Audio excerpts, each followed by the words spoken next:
araw-araw nagigising ka. Pero aminin mo, hindi ka tunay nagising. Oo, bumukas ang mata mo, pero nanatili kang nakahiga, nakatitig sa kisame, inaabot ang telepono, at sinasabi sa sarili, 5 minuto pa. Hanggang sa 5 minutong yan naging kalahating oras, minsan higit pa. Alam mo naman kung ano ang dapat mong gawin. Bumangon, kumilos, simulan ng araw. Pero imbes na gumalaw, nilalamon ka ng kumot ng katamaran. Hinahayaan mong pumasok ang mga dahilan sa utak mo. Bukas na lang, wala pa akong energy. Kailangan ko lang ng konting motivation. Pero, aminin mo rin, yung bukas na sinasabi mo, hindi dumarating. At sa bawat gabing natutulog ka, may maliit pero matalim na tanong na bumubulong sa isip mo. Ano ba talaga ang ginagawa ko sa buhay ko? Hindi ka nag-iisa, maraming tao ang nasa parehong laban. Pero ito ang mahirap lunukin, walang magliligtas sa'yo. Walang darating para hilahin ka palabas ng kama. Walang gagawa ng trabaho para sa'yo. Walang magbubukas ng pinto para sa pangarap mo kung ayaw mong tumayo at lumakad papunta rito. Ikaw lang, oo, ikaw lang, ang may hawak ng manibela ng buhay mo. Dito pumapasok ang stoicism. Hindi ito simpleng pampasigla na mawawala pagkatapos ng ilang minuto. Hindi ito mga salitang magpapagaan lang ng loob mo, pero walang aksyon. Ang stoicism ay pilosopiya ng disiplina, ng kontrol sa sarili, at ng mindset na hindi basta-basta matitinag sa hirap. Kaya bago tayo magsimula, tanungin mo ang sarili mo. Handa ba akong harapin ang totoo kahit masakit? Kung oo, manatili ka rito. Dahil baka ito na ang sandaling magbabago ng direksyon ng buong buhay mo. Number 1. Magsimula ngayon. Wala talagang perfect tomorrow. Maraming tao ang naghihintay ng tamang oras para magsimula. Yung tipong perpektong araw, perpektong kondisyon, perpektong mood. Iniisip mo, kapag okay na lahat, saka na ako kikilos. Pero ito ang katotohanan, hindi darating yan. Habang hinihintay mo ang perfect timing, ang oras ay patuloy na umaandar. Hindi ito humihinto para sa'yo at walang pause button sa buhay. Isipin mo si Richard, 10 taon niyang sinabi sa sarili na babaguhin niya ang buhay niya. Gustong magnegosyo, mag-ehersisyo, magbasa ng mas maraming libro at mamuhay ng may disiplina. Pero palagi niyang sinasabi, kapag hindi na ako busy, kapag handa na ako, kapag may motivation na. 10 taon ang lumipas, pero siya pa rin yung parehong tao, parehong trabaho, parehong katawan, parehong mga pangako na hindi natutupad. At ikaw, ilang taon ka nang nagsasabi ng bukas na lang? Ilang oportunidad na ang lumampas dahil mas pinili mong maghintay kaysa kumilos? Sabi ni Seneca, habang nag-aantay tayo, dumadaan ang buhay. Hindi mo namamalayan, ang bukas na hinihintay mo ay nagiging buwan, tapos taon, hanggang isang araw magigising ka na lang at marirealize mo, ang daming oras ang nasayang. Akala mo ang problema ay kulang ka sa oras. Hindi, ang tunay na problema mo ay kulang ka sa disiplina. Hindi mo ginagawa, hindi dahil hindi mo kaya, kundi dahil ayaw mong harapin ang discomfort. Ayaw mong masaktan ang katawan mo sa workout. Ayaw mong mahirapan sa pag-aaral. Ayaw mong mabigo sa unang subok. Pero eto ang totoo. Ang takot sa failure ay hindi pumapatay. Pero ang procrastination, pumapatay ng pangarap. Takot ka bang magkamali? Natural yan. Pero mas nakakatakot ang gumising isang araw na wala ka ng oras para subukan. Tingnan mo ang kwento sa Biblia tungkol sa 3 alipin na binigyan ng yaman para palaguin. 2 sa kanila ginamit ang pera para kumita pa. Pero yung isa, itinago lang sa lupa dahil natakot. Nang bumalik ang amo, hindi siya pinagalitan dahil nalugi, kundi dahil wala siyang ginawa. Ganyan din tayo. Lahat tayo may talent or oportunidad na hawak, pero marami ang ibinabaon sa lupa ng takot at katamaran. Kaya ito lang ang malinaw na sagot. Kumilos ka ngayon. Hindi kailangan maging grand gesture. Hindi kailangan maging perfect. Kailangan lang magsimula. Gusto mong magsulat?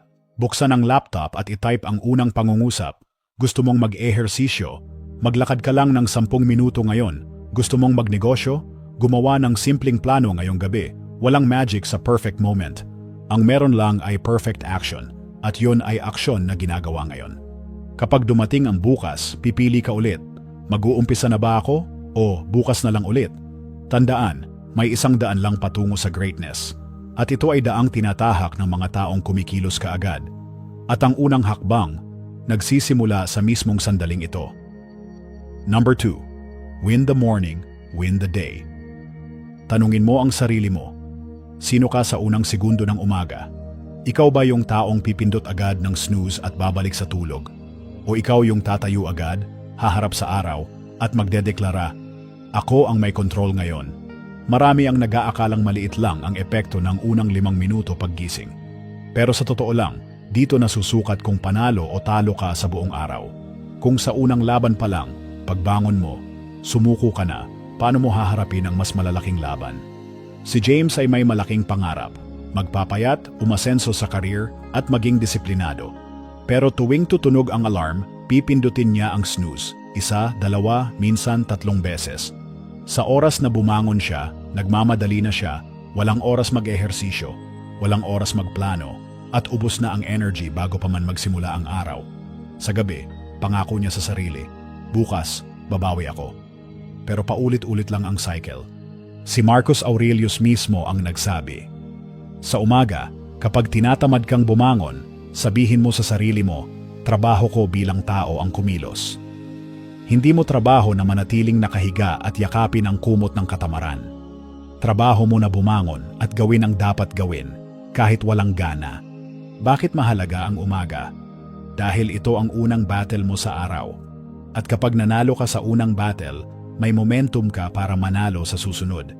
Kapag natalo ka sa una, buong araw mo na parang mabigat. Practical na stoic steps sa umaga. Una, no negotiations. Pag tumunog ang alarm, tumayo agad.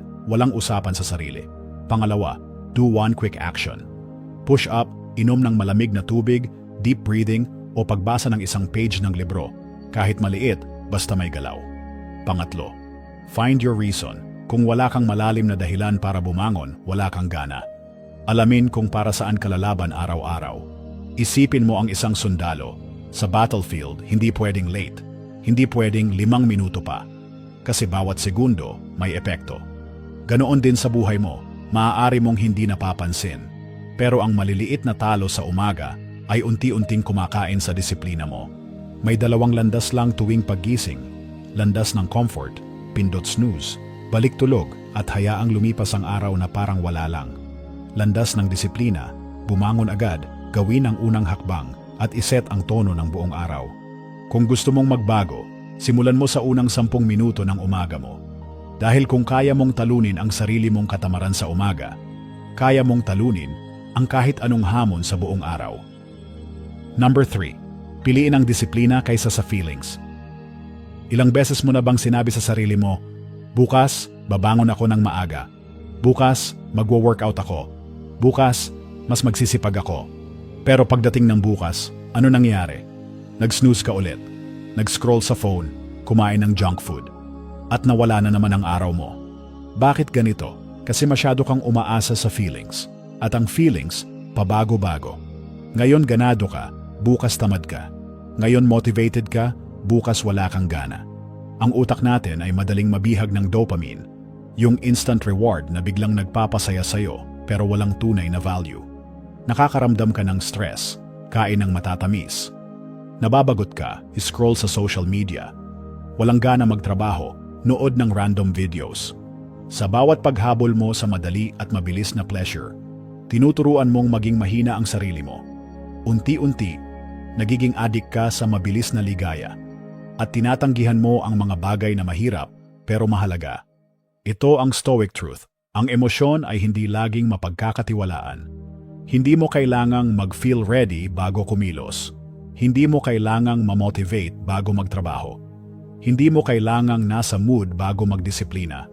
Si Marcus Aurelius mismo ang nagsabi, dapat sanayin ang sarili sa maliliit na bagay at mula roon umakyat sa mas malalaking hamon. Paano pipiliin ang disiplina kaysa sa feelings?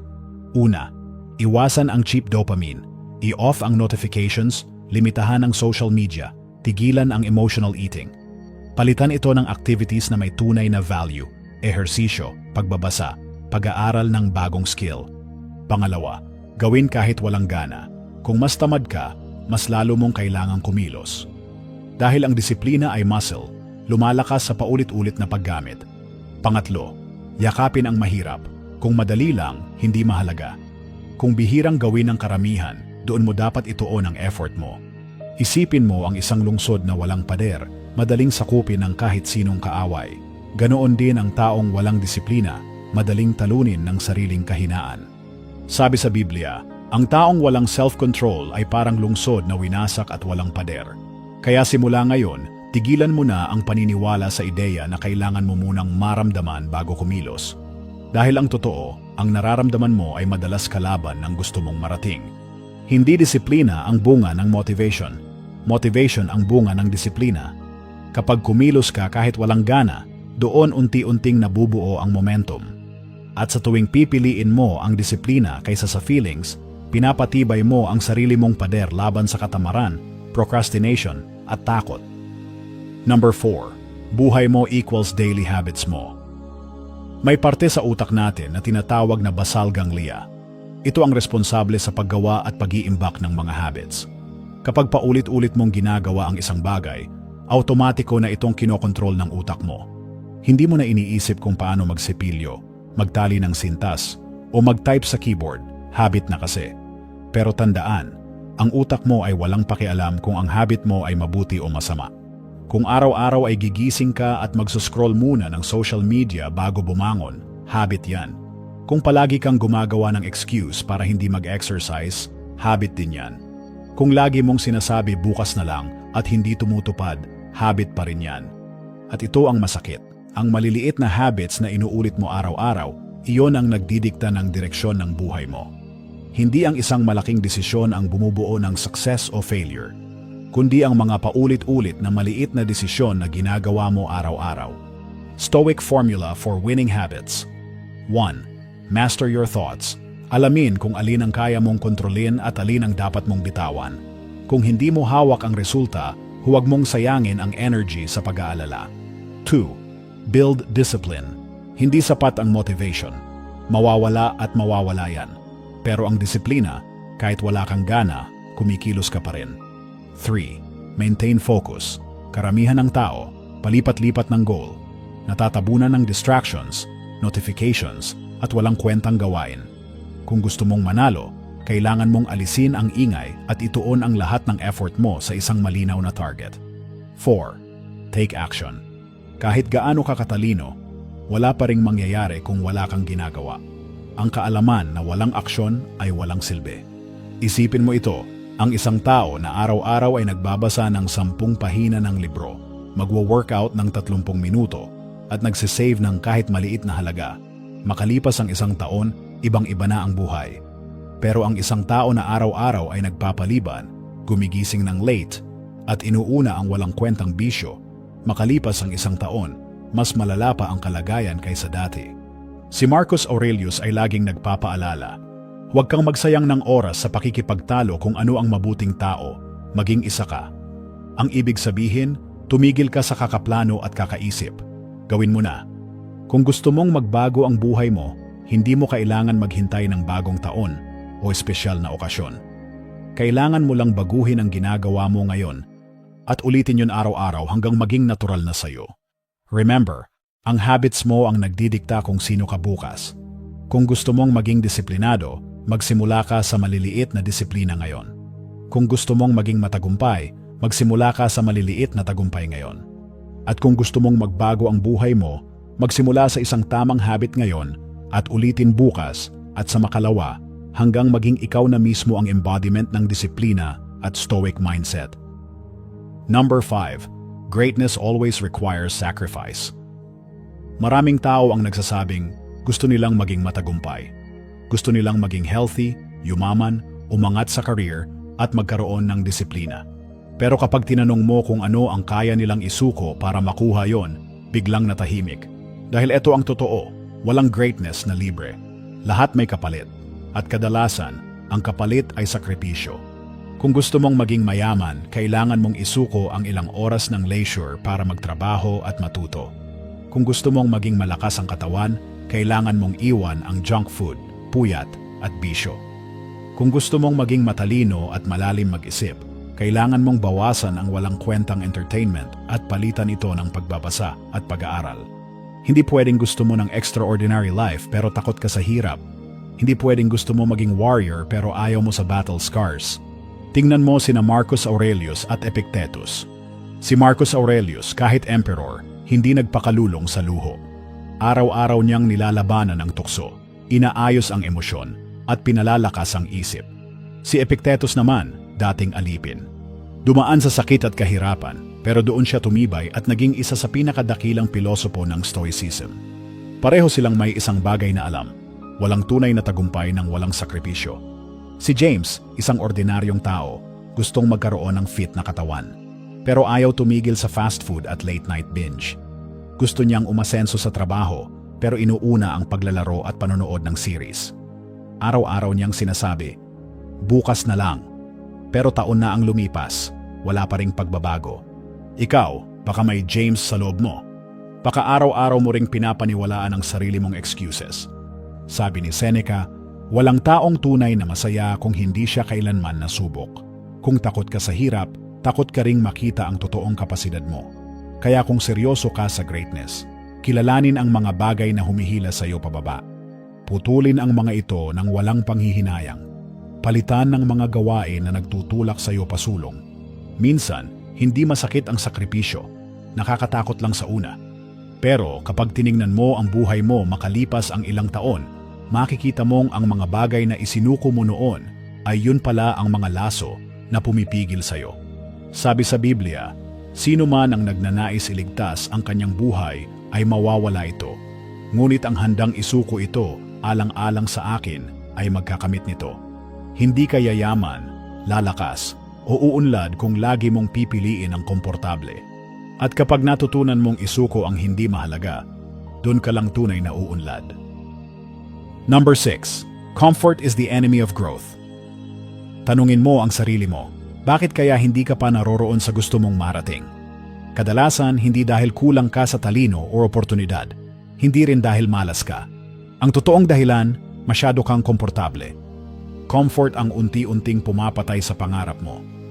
Gusto mong maging malakas, pero iniiwasan mo ang sakit ng workout. Gusto mong umasenso, pero mas pinipili mo ang entertainment kaysa mag-aral. Gusto mong magkaroon ng kontrol sa buhay mo, pero araw-araw kang nagpapatalo sa tukso ng madali at magaan. Parang isang talim ng kutsilyo, kapag hindi ginagamit, unti-unting pumupurol. Ganoon din ang katawan at isip mo, kapag hindi hinahamon, humihina.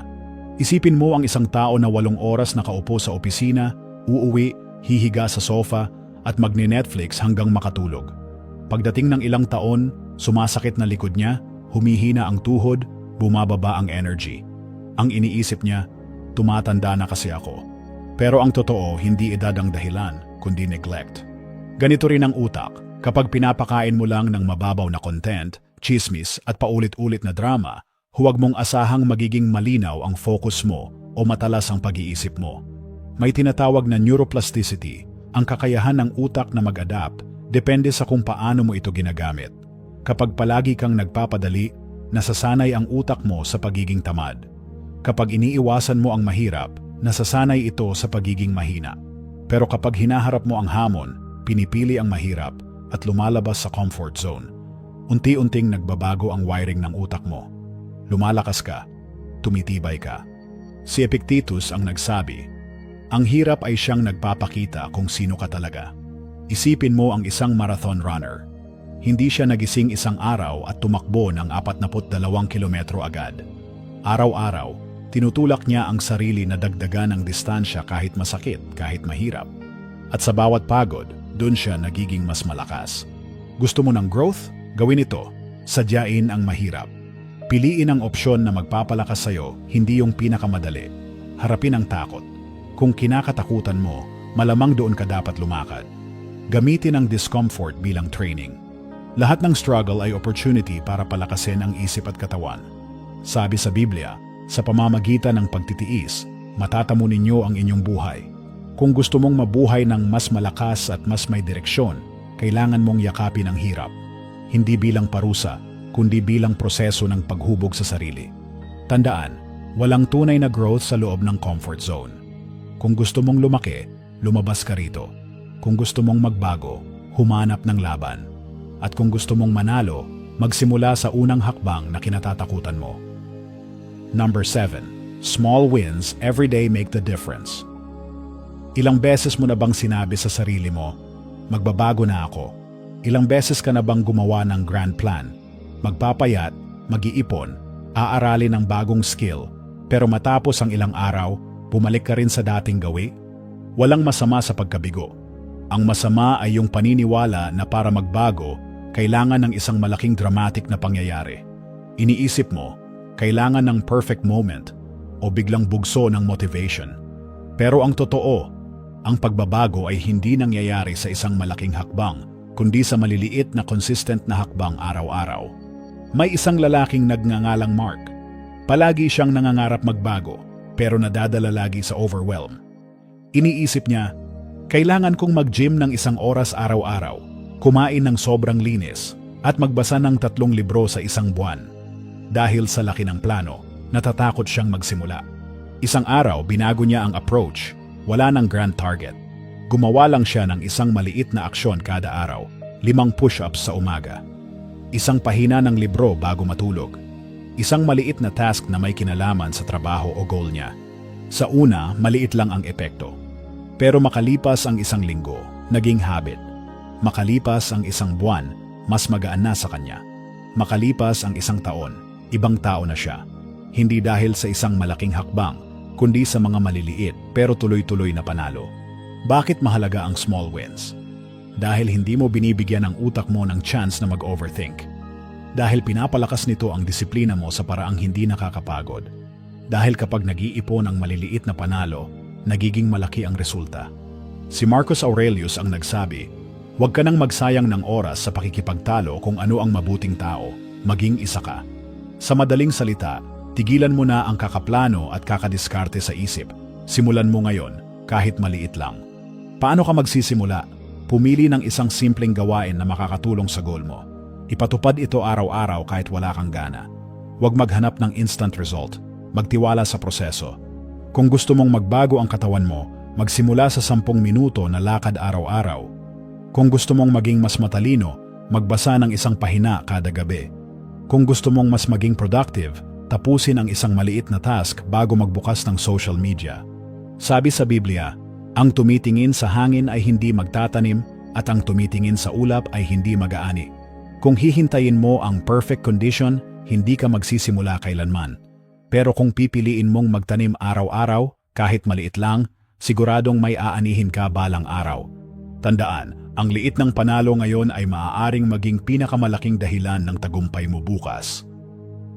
Number 8. Ikaw ang may responsibilidad sa buhay mo. Tumingin ka sa salamin at tanungin ang sarili mo, bakit ganito ang buhay ko ngayon? Bakit nananatiling pangarap lang ang mga plano mo? Bakit stuck ka sa trabaho na ayaw mo, sa katawan na hindi mo gusto, o sa sitwasyong hindi ka masaya? Masakit pakinggan, pero eto ang katotohanan. Ikaw ang may gawa nito. Hindi ang magulang mo, hindi ang gobyerno, hindi ang swerte o malas. Ikaw. Natural na gusto nating maghanap ng masisisi, ang upbringing, ang kakulangan sa oportunidad, ang sistema. Pero kahit totoo na may mga bagay na labas sa kontrol mo, may mas malaking katotohanan. Ikaw pa rin ang may final say kung paano ka kikilos. Kung patuloy mong iisipin na biktima ka ng sitwasyon, wala talagang magbabago. Ang reklamo, walang nababago. Ang sisi, walang naaayos. Ang pag-iwas sa responsibilidad, ikaw rin ang pinapahirapan. Stoic mindset, kung ikaw ang dahilan, ikaw din ang solusyon. Kung naniniwala ka na kaya mong magbago, magsisimula kang maghanap ng paraan, hindi ng dahilan. Kung naniniwala ka na kaya mong lampasan ang hirap, hahanapin mo ang susunod na hakbang, hindi ang susunod na excuse. Isipin mo si Jackson, ayaw niya sa trabaho niya, pero hindi naghahanap ng iba. Gusto niyang maging fit,